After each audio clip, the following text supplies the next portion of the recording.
तो जिनका ये प्रश्न था वो आज भी यहाँ पे उपस्थित है। तो उनका प्रश्न ऐसा था कि मैं एक टीचर हूँ और मैं अपना काम पूरी प्रामाणिकता से निभाती हूँ, लेकिन कोई मेरे सहकर्मी है, वो इस बात से खफा होके मेरे खिलाफ स्टूडेंट्स को भड़काते हैं, मेरे बारे में गलत चीजें फैलाते हैं। तो ऐसे वक्त हमें क्या करना चाहिए? जो साधना कर रहा है उसने क्या करना चाहिए? तो यह विषय के बारे में जैसे ही हम साधना में आ जाते हैं, साधना करना शुरू कर देते हैं, तो बहुत से लोगों के मन में ये प्रश्न आ ही जाता है कि अब कैसे किया जाए आगे। ये प्रश्न आना स्वाभाविक है, क्योंकि हम जैसे ही साधना शुरू करते हैं तो हमें शील पालन करने को कहा जाता है, जैसे कि 5 शील 8 शील, क्योंकि ये शील पालन करना भी अनिवार्य है, क्योंकि ये हमारे साधना को आगे लेके जाती है। तो अब हम शील पालन कर रहे हैं, तो फिर ऐसे वक्त में हम जो हमारे साथ कोई भी बुरा बर्ताव कर रहा है तो उसके साथ क्या करें? अगर हम शील पालन नहीं करते तो हम ईंट का जवाब पत्थर से देके उस विषय को वही समाप्त कर सकते हैं, लेकिन अब हम शील पालन कर रहे हैं तो क्या करें? साधना कर रहे हैं तो क्या करें? तो जब हम शील पालन करते हैं तो हमने हमारे लिए एक बाड़ा बना के लिया हुआ है। बाड़ा मतलब एक हमारे आजू बाजू में एक लकीर खींच के लिए कि मैं ये शीलों का पालन करूंगा, जैसे किसी प्राणी की हत्या नहीं, मैं झूठ नहीं बोलूंगा, मैं किसी प्रकार का व्यभिचार नहीं करूंगा, मैं किसी की कोई वस्तु बिना मांगे नहीं लूंगा और नशीले पदार्थों से दूर रहूंगा। जब हम ये शील लेते हैं तो एक हमारे आजू बाजू के भी जो भी जितने व्यक्ति हमारे संपर्क में है, हमारे कुटुंब है, तो उनको हम एक संदेश देना चाहते हैं कि भाई मैं शील पालन कर रहा हूँ, तो आपको मुझसे कोई डरने की या समाज को मुझसे डरने की कोई आवश्यकता नहीं है। तो अगर ऐसे ही सारे समाज के लोग शील पालन करें या सारे जग के लोग, तो अपने आप ही बहुत से जो हमारी तकलीफ है वो अपने आप ही कम हो जाएगी। तो ये शील पालन करना इतना अच्छा है कि सारे लोग उससे सुरक्षित हो जाते हैं। बट जो लोग धम्म में नहीं है उनको इस बारे में पता ही नहीं होता है, तो वो इस चीजों में नहीं पड़ते। वो अपने विकारों और अज्ञान के वजह से, अज्ञान के वजह से जो भी विकार है, मोह है, उसके कारण ये सब नहीं करते और द्वेष और गुस्सा इसको बढ़ावा देते रहते। तो फिर हमारे सामने समस्या खड़ी हो जाती है कि अगर कोई हमें तकलीफ दे तो हमें क्या करना चाहिए। तो पहले तो इस बात का ख्याल रखना चाहिए कि हम अगर शील पालन कर रहे हैं तो हमें ऐसे बिल्कुल नहीं सोचना चाहिए कि हम शील पालन कर रहे हैं, तो हम जो शील पालन नहीं कर रहे हैं उनसे बहुत ही श्रेष्ठ है, या हम बहुत ही कुछ बड़ा काम कर रहे हैं, तो उस चीज का हमें गर्व महसूस नहीं होना चाहिए। हमें इतना ही समझ में आना चाहिए कि जो भी दूसरे लोग हैं उनको धम्म प्राप्त नहीं हुआ है, तो वो उनके अज्ञान के कारण ये सब चीज नहीं कर पा रहे, तो हमें उनके प्रति करुणा आनी चाहिए, करुणा प्रकट होनी चाहिए। और हमारा हमारी जो भी कृतियां रहेंगी, एक्शंस रहेगी, जैसे हम उनके प्रति करुणा होगी और द्वेष नहीं जागेगा उनके प्रति, तो करुणा के कारण हमारे एक्शंस सही हो जाएंगे। अगर द्वेष होता उस जगह, तो हमारे एक्शंस गलत हो जाती, जिसमें हमारा शील भंग होने का बहुत ज्यादा खतरा बढ़ जाता। तो पहले तो हमें जो भी हमारे साथ बुरी तरह से बर्ताव कर रहा है, या हम सोच रहे हैं कि ऐसे तरह से वो बर्ताव कर रहा है जिससे आप हर्ट हो रहे हैं, तो भगवान बुद्ध का जो उपदेश है वो हमें यहाँ बहुत ही सहायक हो जाता है। भगवान कहते हैं कि आपके साथ जो कुछ भी हो रहा है, आप जो भी दुख प्राप्त हो रहा है, आपको जो भी परेशानी हो रही है, वो स्वयं के कारण है, उसके लिए कोई और जिम्मेदार नहीं होता है। तो ये जो भगवान का उपदेश है, इसको हमें गहराई से समझना चाहिए। अब किस तरह से समझना चाहिए?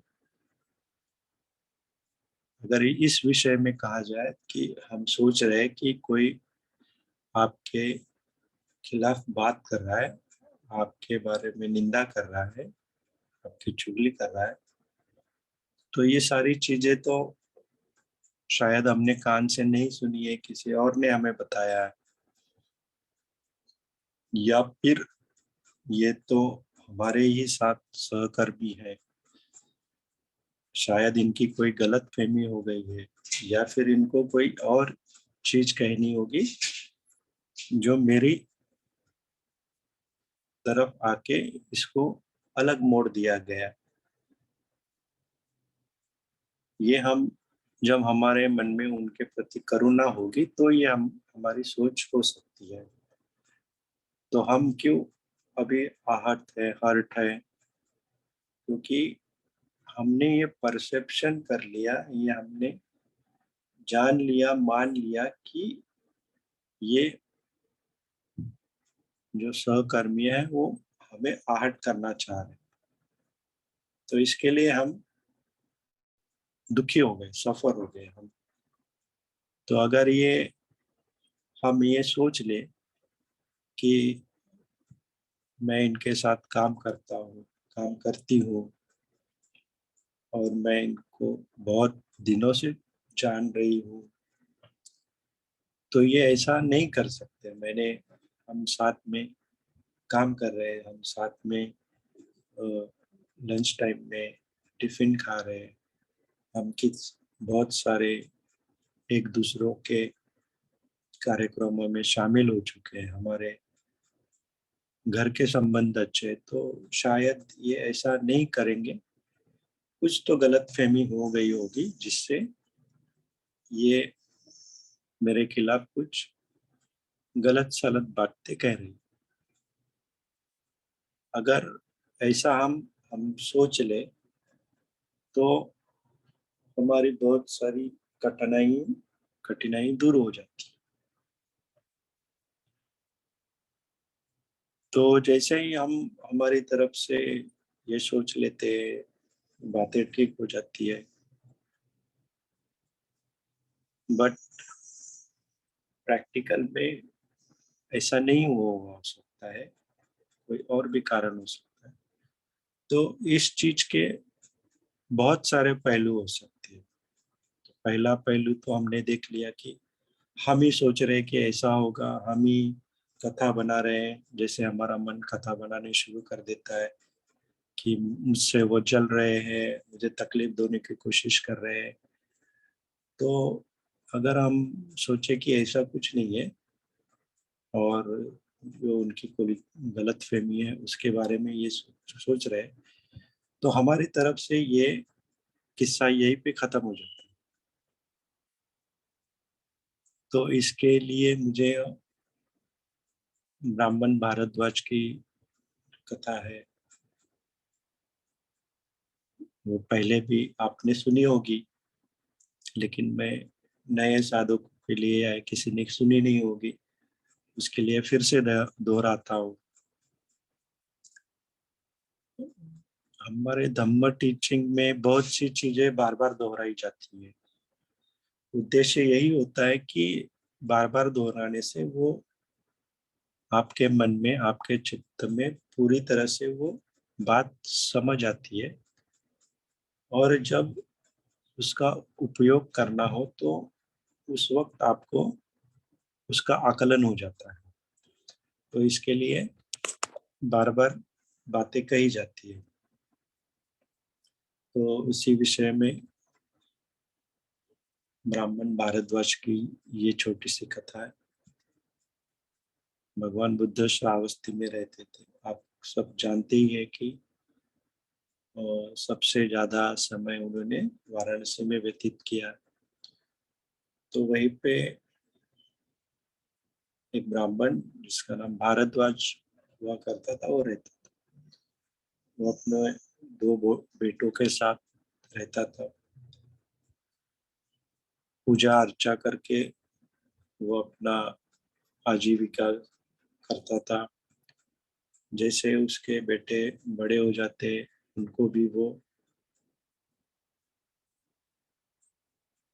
ध्यान मंत्र वगैरह पढ़ा के या शिक्षा देके पूजा अर्चा कैसी किस तरह से की जाती है, किस तरह से ये लोगों की जो कठिनाई होती है तो उनको कैसे सॉल्यूशन दिए जाते हैं, वो इस तरह से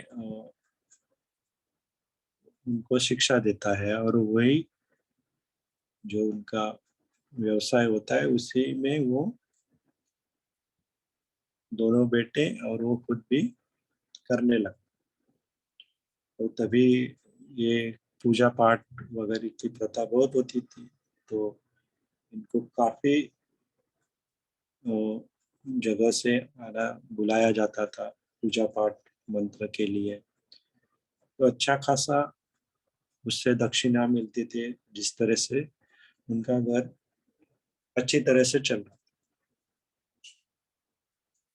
तभी भगवान बुद्ध श्रावस्ती में रहते थे, तो उनके हमेशा प्रवचन होते थे। तो बहुत से गृहस्थ उनके प्रवचनों में जाते थे, सुनते थे। लोगों को अच्छे लगते थे, बातें समझ में आती थी कि भगवान जो कह रहे हैं वो सही है, उससे हमारे दुख दूर होते। तो एक गृहस्थ से दूसरे, दूसरे से तीसरे, ऐसे बातें फैलती थी। तो ऐसे बातें फैलते फैलते ये जो दो लड़के होते भारद्वाज ब्राह्मण के, उस उनके तक ये बात पहुंचती है कि भगवान इस तरह से उपदेश करते हैं और बात समझनी चाहिए। तो ये दोनों बेटे सोचते हैं कि हम भी जाके उपदेश सुने। तो अपने पिता से वो कहते हैं कि इसे से भगवान बुद्ध है जो प्रवचन देते हैं, उन्होंने कोई मार्ग खोजा है, उस पे चलने से अपने दुख दूर होते हैं। तो भारद्वाज ब्राह्मण तो अपने धर्म के प्रति बहुत कट्टर होता है, तो बहुत आसक्ति होती है। तो वो कहता है ऐसा कुछ नहीं होता है, जो हमारा धर्म है वही सही है। तो पूजा पाठ से ही हमें मोक्ष मुक्ति प्राप्त होती है। और श्रमण लोगों को गलत से गलत चीजें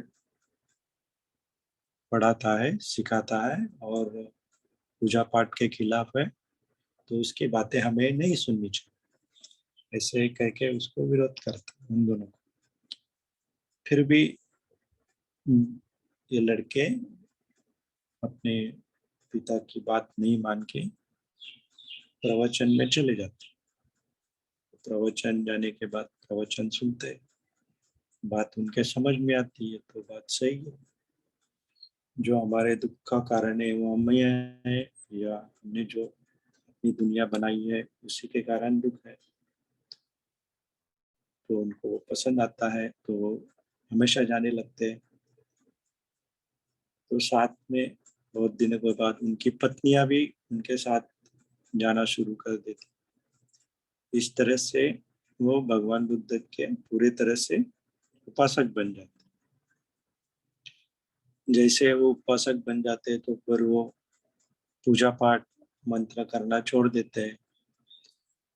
तो भारद्वाज ब्राह्मण को बहुत बुरा लगता है इस चीज का।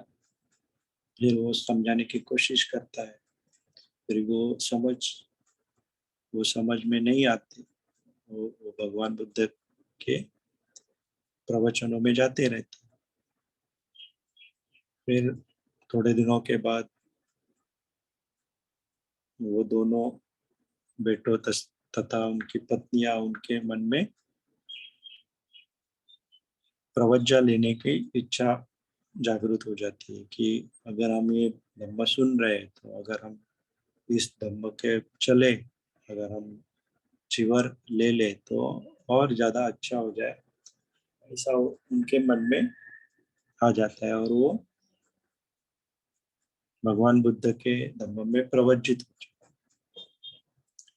ये बात सुन के भारद्वाज ब्राह्मण अपना आपा खो देता है और बहुत गुस्से में आकर वो हाथ में लाठी लेके निकल पड़ता है। वो जोर जोर से चिल्लाने लगता है, श्रमण गौतम तू क्या कर रहा है, तुझे समझ में नहीं आ रहा है, मैं अभी जाके श्रमण गौतम का सर फोड़ देता हूँ। और इस तरह से लोगों को भटका रहा है। ऐसे करते करते चिल्लाते चिल्लाते वो जहाँ पे भगवान वास्तव में है वहां पे पहुंच जाता है। उसको आते हुए देख, गुस्से में है, हाथ में लाठी है, भगवान बुद्ध की तरफ आ रहा है। ऐसा देख के भगवान के शिष्य उनको उसको रोकने की कोशिश करते हैं, भगवान को संरक्षण देने की कोशिश करते हैं। तो फिर भगवान हाथ से उनको इशारा करते हैं कि ठीक है उसे आने दो और मुझे कोई संरक्षण देने की जरूरत नहीं है, मैं देख लूंगा क्या उसका कहना है। वो फिर वो उनके सामने आके खड़ा हो जाता है, जोर जोर से चिल्लाता है, श्रमण गौतम तुझे कोई समझ में नहीं है, लोगों को भटकाता है, जब पूजा अर्चा नहीं करेंगे तो मोक्ष कैसे प्राप्त होगा, स्वयं ही कैसे मोक्ष प्राप्त कर सकते हैं अगर कोई ईश्वर। ऐसे बहुत सी गलत सलत बातें कहते रहता है। भगवान शांति से उसकी पूरी बातें सुनते रहते हैं और थोड़ी देर बहुत सी गलत सलत बातें करते करते और देखता है कि भगवान कोई भी प्रतिक्रिया व्यक्त नहीं कर रहे हैं, तो अपने आप उसका जो गुस्सा है वो थोड़ा थोड़ा कम हो जाता है और थोड़ी देर के बाद वो जो चिल्लाते चिल्लाते ही शांत हो जाता है। वो शांत होने के बाद भगवान उससे पूछते, हे ब्राह्मण, आपके घर में जो कोई मेहमान आता है या आपके सगे संबंधी आते हैं तो आते तो होंगे। तो ब्राह्मण कहता है, हाँ आते क्यों नहीं, आते तो है, आएंगे ही, मेरे सगे संबंधी है, मेरे मित्र है तो आएंगे ही घर। तो जब वो घर पे आते हैं तो आप उनको कोई स्नैक्स या खाने के लिए कोई चीजें या कोई उपहार तो देते ही होंगे। तो हाँ हाँ, गुस्से से ये ब्राह्मण कहता, हाँ जरूर देते हैं, ये हमारे रीति रिवाज है, परंपरा है कि घर में कोई व्यक्ति आए तो उसको कुछ खाने के लिए या कोई उपहार दिया जाता है, इसमें कौन सी बड़ी बात। तो भगवान कहते हैं अगर वो जो कोई मेहमान है, कोई आगंतुक है, उसने यह उपहार या कोई खाने की वस्तु लेने से इनकार कर दिया तो उस चीज का क्या होगा, तो उस वस्तु का क्या होगा। तो ब्राह्मण कहता है क्या होना है, वो तो मेरे पास रहेगी, और क्या होगा, ये छोटी सी बात आपके समझ में नहीं आती। तभी भगवान कहते हैं कि हे ब्राह्मण, तो इतने गुस्से से यहाँ पे आया हुआ और मेरे को ये आपने जो भी कहा है, जो भी गलत सलत कहा है, तो मैं इस चीजों का स्वीकार नहीं करता। तो अगर मैं इस चीजों का स्वीकार नहीं कर रहा हूँ तो ये आपके पास ही रहे, ये गुस्से का, ये आपके जो वो भाषा है उसका मैं स्वीकार नहीं करता, तो वो ये तो आपके पास ही रहेंगे, ये गुस्सा आपको ही लाभित रहेगा। तो ये बात सुन के ब्राह्मण भारद्वाज के होश ठिकाने आ जाते कि इतना मैं गुस्सा कर रहा हूँ, फिर भी भगवान कोई भी मुझे प्रतिक्रिया व्यक्त नहीं कर रहे हैं। मैं अपने धर्म को श्रेष्ठ बताना चाह रहा हूँ, फिर भी भगवान उनकी जो कोई सीख है, उपदेश है, उसको उसके बारे में कुछ नहीं कर रहे, शांत रह रहे। तो जरूरी ही ये जो उनके जो उपदेश है उसका ही बल है जो इस तरह से वो शांत रह पा रहे हैं। तो जरूरी ही ये जो उपदेश है ये मेरे भी लाभकारक होंगे, ऐसे उसको समझ आती है। और फिर वो भगवान बुद्ध का शिष्य बन जाता है और पूरे दिल से वो धम्म को समझ लेता है और बाद में वो अरहंत हो जाता है। अरहंत होने के बाद भी उसका नाम अकौशिक भारद्वाज ही रहता है, तो क्योंकि उसने बहुत कोसा हुआ रहता है भगवान को, तो उसको उसके जो पिछले बर्ताव के वजह से उसका अरहंत होने के बावजूद भी उसका नाम उसको बुलाया जाता है अकौशिक भारद्वाज करके। तो इस तरह से है कि हमारा जो प्रश्न पूछा था उसमें भी हम यही सोच सकते कि वो जो भी आपके खिलाफ कर रहे हैं तो हम उसको लेंगे नहीं, हम उसका स्वीकार नहीं करेंगे। अगर हम स्वीकार नहीं करेंगे तो वो चीज उनके पास रहे। अब ये तो उपदेश भगवान बुद्ध ने दिया था, वो तो सम्मा संबुद्ध थे। अब हमने तो अब शुरू किया प्रैक्टिस, तो हम कैसे करेंगे इस चीज को। स्वीकार नहीं करना मतलब कि उसके बारे में हम उसके बारे में ज्यादा सोचेंगे नहीं, चित्त में उसको कोई स्थान नहीं देंगे, जो भी विषय है उसको स्वीकार नहीं करना मतलब उसके बारे में आगे प्रतिक्रिया व्यक्त करना नहीं करना, ऐसा। तो अगर हम जो भी हमारे बारे में कोई गलत बात कर रहा है तो हम उसके बारे में सोचेंगे ही नहीं, उसके बारे में ज्यादा ध्यान नहीं देंगे, तो उसकी प्रतिक्रिया अपने मन में फिर से विचारों पे विचार बढ़ेंगे नहीं, तो अपने आप हम उनका द्वेष नहीं करेंगे तो अपने आप करुणा जागृत होंगी। तो करुणा जागृत होंगी तो हम तो सफर नहीं होंगे, हमें दुख नहीं होगा। हमें दुख नहीं होगा तो जो हम प्रैक्टिस कर रहे हैं उसके ऊपर हम चल रहे हैं, उसका मतलब ऐसा होता। तो ये दूसरा एस्पेक्ट है कि हम इसका स्वीकार ही नहीं करेंगे, जो भी वे कह रहे हैं वो उनके पास रखेंगे। तो एक भाषा में इसको लेट गो कहते हैं, छोड़ देना, कि उसके ऊपर ध्यान नहीं देना है। हम हम जो सोचेंगे और उसको सोचते रहेंगे उसके ऊपर, फिर मैं ऐसा करूं, मैं वैसा करूं, और वो बढ़ते जाता है। फिर हमारा गुस्सा बढ़ते जाता है, उनके प्रति द्वेष बढ़ते जाता है। और ये वो फिर वो एंटेंगलिंग, जो जैसे गांठें बांधना है वैसे हम गांठें बांधते रहते हैं। तो ये फिर हमने एक बांधना कम कर दिया, एक गांठ बंधी नहीं है, हमने छोड़ दिया उस चीज को। तो ये एक पहलू पे हम सोच सकते हैं। अगर आप इससे सहमत है तो ऐसा कर सकते हैं।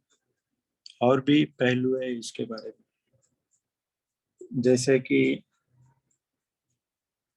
कोई भी ऑर्गेनाइजेशन, कोई स्कूल हो, कोई फैक्ट्री हो, तो उनके जो भी काम करने वाले हैं उनके अपने अपने नियम होते हैं।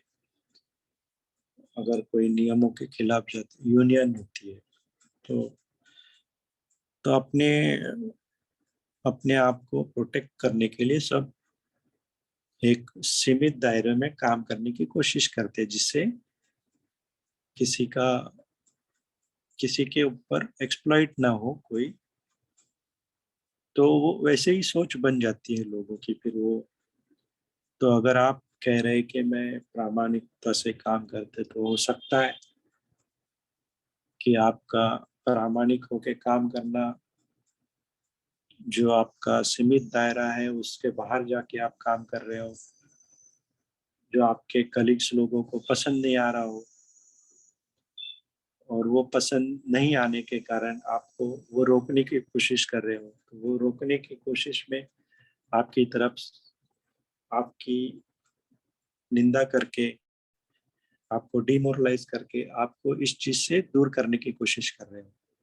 शायद वो इसका एक एंगल हो सकता है।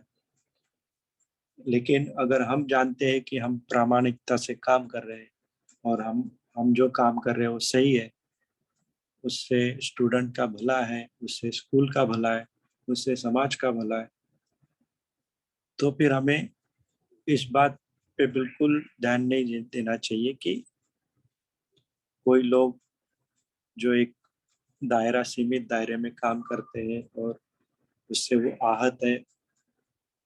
लेकिन हमारा जो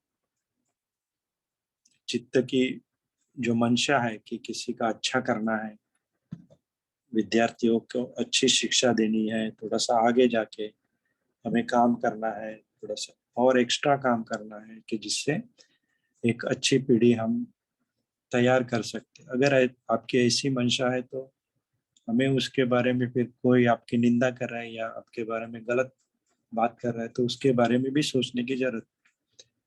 क्योंकि हम सही है, हमारी सोच सही है। अगर हमारी सोच सही है तो फिर ये जो गलत बातें कर रहे हैं उनको किसी दिन ये बात समझ में आएगी, थोड़ो थोड़े वक्त के बाद या वर्षों के बाद। जब वो समझ में आएगी तब हो सकता है वो उनका हृदय परिवर्तन हो जाए और वो आपकी बात से सहमत हो जाए। लेकिन आज तो वो ऐसा नहीं सोच रहे, तो कोई बात नहीं, उनकी बात उनके तरफ।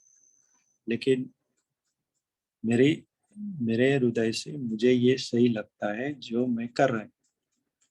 तो आप ये भी सोच सकते हैं कि ऐसा वो हाथ है तो ठीक है, बाद में समझ में आएगी उनकी बात। ऐसा एक पहलू है। और एक पहलू है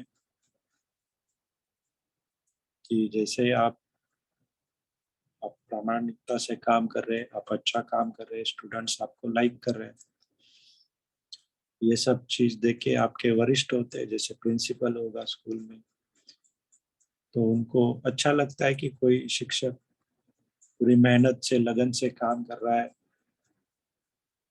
तो उससे स्कूल का भी अच्छा है, विद्यार्थियों का भी अच्छा है, समाज का भी अच्छा है। तो ये सब देख के वो आपको कुछ प्रिविलेज देता है, एक्स्ट्रा कुछ सहूलत देता है, कोई प्रमोशन देता है, या आपकी कोई भी बात हो तो उसको माना जाता है, या फिर आप कोई प्रपोजल रखो तो उसको झट से पास किया जाता है। तो कई मायने में आपको एक स्पेशल स्टेटस मिल जाता है। तो हो सकता है कि ये आपको जो स्पेशल स्टेटस स्टेटस या आपको प्रमोशन मिला है, ये देख के आपके एक सहकर्मी, उनके मन में आपके प्रति द्वेष जागृत हो गया हो, और उस देश द्वेष की वजह से वो आपको नीचा दिखाने के लिए, या फिर उनको पता नहीं है कि ये आपके अच्छे काम से प्रभावित होके मुख्याध्यापक या प्रिंसिपल ने आपको ये स्पेशल स्टेटस दिया हुआ है। वो समझ रहे होंगे कि आपने कोई उनकी चमचागिरी करके ये हासिल किया है, उनको सही से पता नहीं होगा, तो उससे उनकी जलन हो रही है। अगर उनको बात सही से पता नहीं है तो उनकी गलत फहमी है, तो शायद वो गलत फहमी के शिकार है, तो उसकी वजह से वो आपसे जलन हो रही है उनको। तो ठीक है, ये बात, अगर आपके रिश्ते बहुत ज्यादा खराब नहीं है तो आप उनको ये बात समझा सकते हो कि मुझे ये कुछ जो भी प्राप्त है ये मेरी मेहनत की वजह से, मेरी लगन की वजह से प्राप्त है। इसमें मैंने कोई भी किसी भी तरह से आप आपको नीचा दिखा के या आपके ऊपर जाने की कोई कोशिश नहीं है। मैं तो सीधे तरीके से अपने काम कर रहे हैं, उससे प्रभावित होके वरिष्ठ ने या प्रिंसिपल ने जो कुछ भी मुझे प्रिविलेज या स्पेशल स्टेटस दिया हुआ है, ये मुझे कोई चाहत नहीं है ये प्रिविलेज की या स्टेटस की, बट ये मिला हुआ है, और इससे मुझे सुविधा है कि मैं और अच्छी तरीके से स्टूडेंट्स को पढ़ा सकूं या स्कूल को ज़्यादा अच्छी तरह से सिखा सकूं। तो ये प्रिविलेज को मैं एक्सेप्ट करके मैं और अच्छा करने की मेरी चाहत है, तो इसके लिए मैं कंटिन्यू, आप लोगों को नीचा दिखाने की मेरी कोई कामना नहीं है, कोई इच्छा नहीं। अगर ये बात उनके समझ में आती है तो ठीक है, वरना आप आपकी आप जो भी आपका काम है वो करते रहे। ऐसा एक पहलू है, और बहुत सारे पहलू है, आप खुद भी सोच सकते हो इसके बारे में। आप खुद भी समझ लो कि क्या कारण हो सकता है। कोई तो कारण होगा जिसके विषय से ये चीज हुई है। तो और आखिर में आप उनसे बातचीत करके उनको समझाने की कोशिश कर सकते हैं कि ऐसा है, तो आप प्लीज बुरी तरह से हम मेरी निंदा ना करें, लोगों के प्रति मेरे गलत फहमी ना फैलाए, क्योंकि हम सहकर्मी, हम बात तो कर ही सकते हैं, हम हमारी पक्ष तो रख सकते हैं, हम द्वेष करने की कोई जरूरत नहीं है। हमें और भी समय काटना है उनके साथ, तो हम समझा सकते हैं। और इससे भी अगर हद से विषय आगे जा रहा है, बहुत कुछ ज्यादा ही है, हो रहा है कि आपके हाथ से विषय जा रहा है, बहुत ही वो आपके निंदा कर रहे हैं, बहुत ओपनली कर रहे हैं, तो आप वरिष्ठ के पास उनकी शिकायत कर सकते हैं।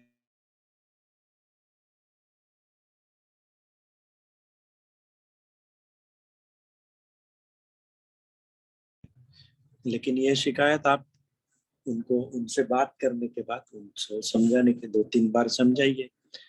फिर बाद में वो नहीं समझ पा रहे तो शिकायत कर कीजिए। अगर वरिष्ठ से शिकायत करने के बाद भी नहीं हो रहा है तो उसके ऊपर भी आप जा सकते हैं। तो इसका मतलब है कि अब अगर हम धम्म में जा रहे हैं और कोई हमें बहुत ही परेशान कर रहा है, तो हम वो परेशानी चुपचाप सहन कर लेंगे, ऐसा भी नहीं है। हम हमारे जितना भी हमारा बल है, अगर वो गलत है तो हम हमारे पूरे बल से उनको विरोध करेंगे, ना कि हम चुपचाप अन्याय सहन करेंगे। ऐसा भी भगवान ने हमें सिखाया नहीं। जहाँ भी जरूरत है वो पूर्ण बल से हम उनका विरोध करेंगे। अब इसके बारे में भी एक कहानी मुझे याद आ रही है, अगर समय है तो छोटी सी है, बता ही देता हूँ। शायद आपने सुनी होगी या नहीं भी सुनी हो। तो ये कहानी है दो सांपों की। अब ये कहानी है तो इसमें सांप बोलते भी हैं। तो एक सांप जंगल के एक कोने में और दूसरा सांप जंगल के दूसरे कोने में वास्तव्य कर रहा। एक जो सांप होता है वो बहुत गुस्सैल होता है। तो अगर कोई भी मनुष्य उसके इलाके से जा रहा है तो उसको गुस्सा आता है और उनको डस देता है, या उनके पीछे जाता है, उनको काट लेता है। तो इस तरह से किसी को वो अपने इलाके में आने नहीं देता। तो काफी वहाँ के जो लोग होते हैं, मनुष्य होते हैं, वो डर के वो रास्ते से जाते ही नहीं, या फिर बहुत आवश्यकता होने से ही जाते हैं और अपनी पूरी सुरक्षा करके ही जाते हैं। और जो दूसरा सांप होता है वो बहुत अच्छा होता है, वो कभी किसी को डसता नहीं, और उसके इलाके से भी कोई भी जाता तो वो उनको वो जाने देता शांति से, किसी तरह से प्रताड़ित नहीं करता। और वो अच्छा है तो वो उपदेश भी करता था लोगों को कि हमारे कहानी में सांप बोल रहा है, क्योंकि हमें कहानी आगे बढ़ानी है, तो उपदेश करता था। तो लोगों को उसके उपदेश पसंद आते थे, तो आने वाले जाने वाले लोग उसका उपदेश सुनते थे। तो ये उपदेश और ये वो किसी को तकलीफ नहीं देने के कारण उसकी वो बड़ी कीर्ति हो जाती है, और लोग बड़ी उसकी प्रशंसा करते हैं। और ये सब बातें, ये जो दूसरा सांप होता है उसको समझ में आती है कि ऐसा एक सांप है, और वो लोग बड़ी प्रशंसा करते हैं इसकी, और ये लोगों को उपदेश भी देता है। तो ये जो गुस्सैल सांप है उसको एक दिन ऐसा लगता है कि यार हाँ, मुझे बड़ा गुस्सा आता है, मैं लोगों को तकलीफ देता हूँ, तो मुझे भी ये दूसरे सांप से कुछ सीखना चाहिए। तो मैं जाता हूँ उसके पास और कुछ सीखता हूँ कि किस तरह से वो प्रवचन देता है लोगों को,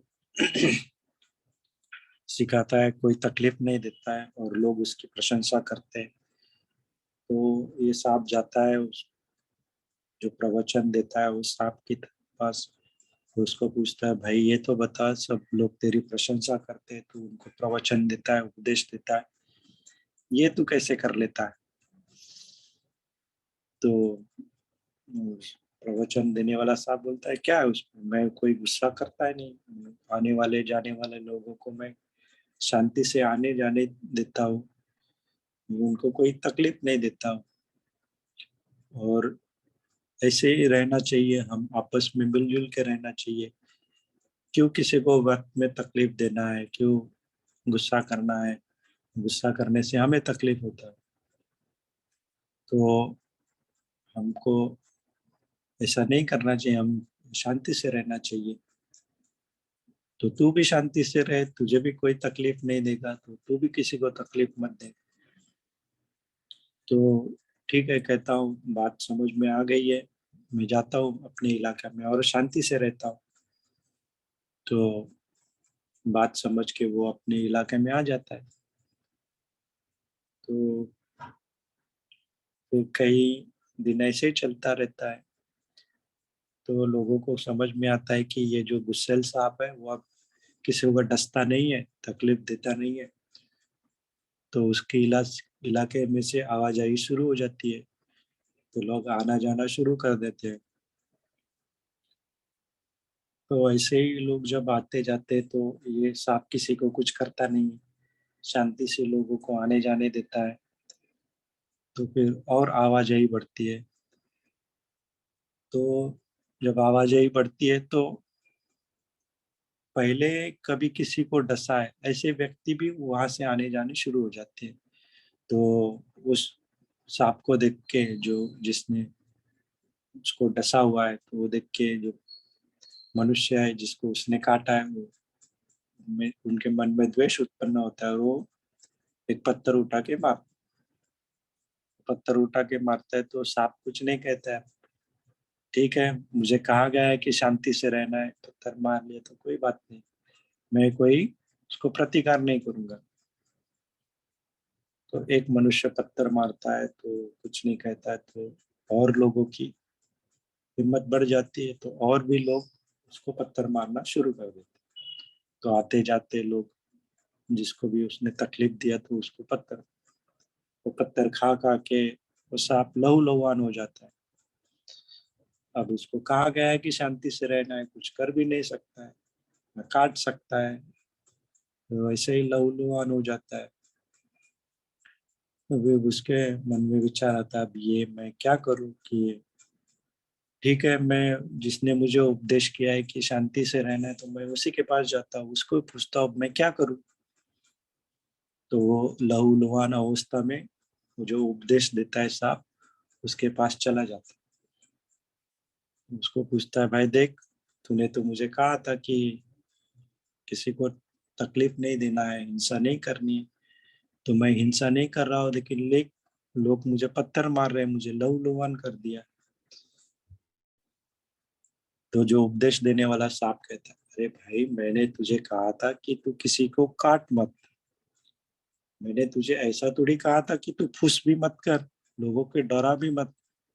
अगर किसी ने तुझे पत्थर मारा तो काटने के बजाय तू उनको डरा तो सकता है, तू अपना सिर ऊंचा करके उनको फुस तो कर सकता है।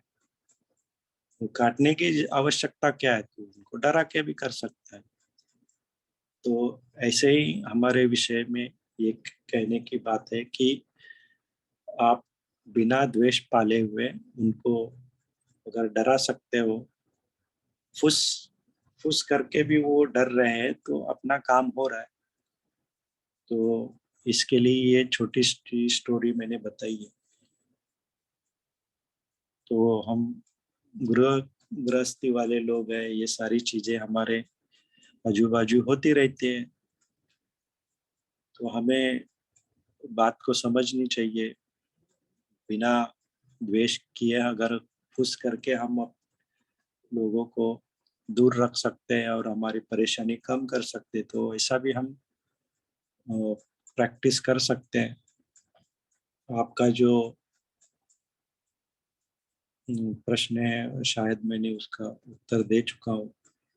अगर कुछ आपको कहना है तो कह सकते हो। और इसी विषय को मैं आगे बढ़ाते हुए, ये जो आपका प्रोफेशन है वो बहुत ही नोबल है। हमारे साधना ग्रुप में बहुत से लोग हैं जो डॉक्टर है, नर्सेस है, सिस्टर्स है, या बैंक्स में काम करते हैं। इनका प्रोफेशन बहुत ही नोबल होता है। क्योंकि नोबल यानी अगर आप काम कर रहे हो और आपको उसमें भी पुण्य प्राप्त हो रहा है, यानी पुण्य कमाने के लिए आपको सैलरी मिल रही है, तो इससे अच्छा क्या काम हो सकता है। तो जो भी नोबल कॉज है, आप जैसे पढ़ा रहे हो, एक पीढ़ी को निर्माण कर रहे हो, उनके अच्छा संस्कार होंगे तो एक अच्छा समाज निर्माण होगा, और एक अच्छा समाज एक अच्छा देश निर्माण करेगा। इसी तरह से जो डॉक्टर है, नर्सेस है, वो पेशेंट्स की देखभाल करते हैं। तो जो पीड़ित है, जो व्याधिग्रस्त है लोग, उनके पास जाते हैं और जो उनके मन में तनाव होता है, जो डर होता है, उसको आप दूर कर देते हो। तो और कोई बैंक में जाता है, बैंक में कोई अफसर है जो लोग जाते हैं उनके पास, उनकी बड़ी कठिनाई होती है पैसों के बारे में, कोई ट्रांजैक्शन, कोई लेन देन है उसके बारे में। तो आप कोई एक्स्ट्रा हेल्प करके अगर उनके परेशानियां कम कर सको, तो ये सारे नोबल कॉजेस होते हैं, ये अच्छे चीज होते हैं जिससे आपको मेरिट्स या पुण्य प्राप्ति होती है।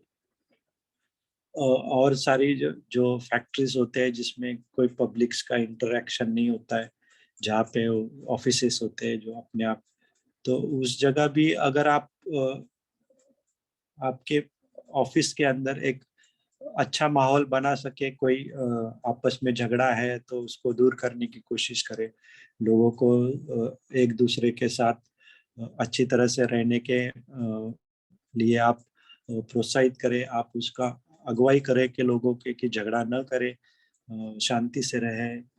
अगर इस चीज को भी आप करें तो वो भी एक नोबल कॉज होता है।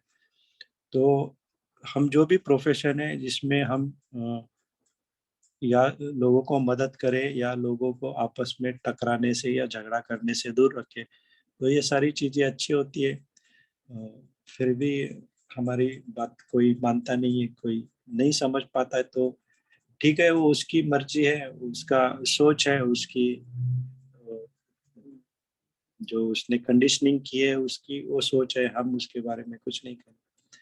और ज्यादा आगे होके जो डॉक्टर्स या नर्सेस होती है, उनका प्रोफेशन तो बहुत ही मायने रखता है। आज जो कोविड परिस्थिति है उसमें हमने देख लिया कि अगर बहुत ही इस तरीके से कोई व्याधि आ जाती है तो ये डॉक्टर नर्सेस अपनी जान जोखिम डाल के लोगों की सेवा करने की कोशिश करते थे। तो डॉक्टर या मेडिकल प्रोफेशन में जो भी है, इनका सबसे महत्वपूर्ण काम होता है कि पेशेंट को क्योर करना। तो आप भली भांति जानते हैं कि क्योर कैसे करना है। तो आप अपनी पूरी शक्ति से, पूरे लगाव से आपका काम कर रहे हैं। लेकिन जब धम्मा प्रैक्टिस शुरू करते हो तो आपका ये जो क्यूरिंग ऑफ द पेशेंट है, कि उसको आपको एक अल्फाबेट चेंज करना है।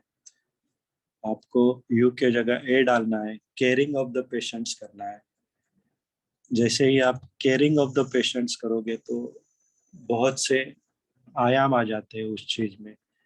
जब हम क्यूरिंग की बात करते तो आपका सिर्फ संबंध उस व्यक्ति के या व्याधिग्रस्त लोग व्यक्ति के व्याधि से होता है सिर्फ, क्योंकि उसकी उसको ही आपको क्योर करना है। लेकिन जब आप केयरिंग करते हो, केयरिंग ऑफ द पेशेंट्स करते हो, तो फिर आप उसको पूरी तरह से केयर करने की अ, उसके जो भी उसकी मनोदशा है उसके बारे में भी आप सोचते, उसकी कोई और परेशानी है, मॉनेटरी कोई परेशानी है, आप जरूर कोई जरूरत नहीं कि आपने खुद ने सहायता करनी है, लेकिन आपसे जो भी बन सकता है, कोई चैरिटेबल ट्रस्ट हो या कोई भी हो, जिससे आप जिस तरीके से आप पेशेंट को सपोर्ट कर सकते हो, हेल्प कर सकते हो, वो आप करें। तो ये आपकी धम्मा प्रैक्टिस होगी। ये आपकी जरूरी नहीं है आपको साधना आंख बंद करके सांस पे ध्यान दे के ही साधना करनी है। अगर आप क्यूरिंग के जगह केयरिंग करो तो आपकी बहुत ही बढ़िया साधना हो जाएगी। और यही भगवान की शिक्षा है हमें। एक